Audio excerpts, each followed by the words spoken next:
Esse vídeo tem como objetivo auxiliar na construção de gráficos utilizando o Excel. Gráficos são representações visuais de tabelas e servem para demonstrar uma visão geral do conteúdo. Eles auxiliam em trabalhos e relatórios. Para ajudar na construção de gráficos, seus dados têm que estar previamente organizados, como no exemplo a seguir. No exemplo, eles estão organizados em número de animais divididos por espécie e sexo. Então, é necessário selecionar, inserir e escolher o gráfico apropriado. Pode ser o de barra, de setores ou dispersão. Vou começar pelo de barras e vou em elementos do gráfico.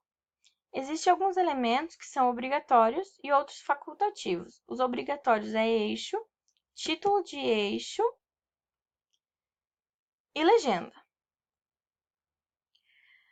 Os facultativos é o título de gráfico, porém o título é obrigatório que esteja fora do gráfico no trabalho, alinhado perfeitamente com o gráfico.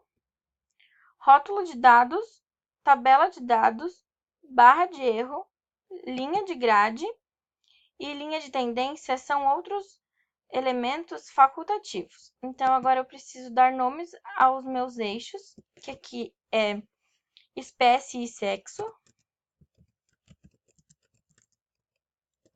E aqui é número de animais.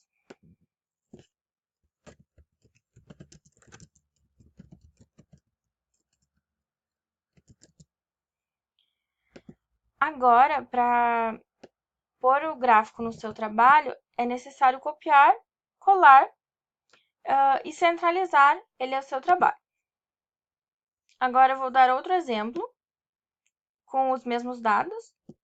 Eu preciso selecionar, inserir, e agora eu vou escolher outro gráfico. Agora, o de setor. O de setor tem outros elementos. Os elementos facultativos é o título de gráfico e o rótulo de dados. A legenda continua sendo obrigatória. E o último exemplo que eu vou dar é o de gráfico de dispersão. E o processo é o mesmo.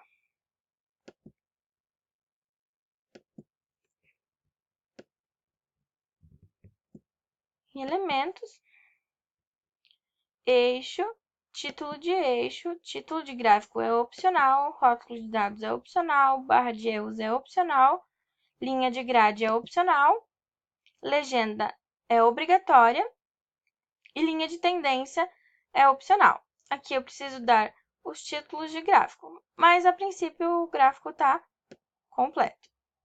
Então, vamos recapitular o que eu acabei de dizer. Para construir um gráfico, você precisa selecionar os seus dados, inserir, escolher o gráfico de sua preferência. É necessário que escolha somente um para demonstrar a sua representação e selecionar os elementos. Nesse caso, os elementos, quanto menos elementos, menos poluído o seu gráfico fica e melhor de visualizar o conteúdo.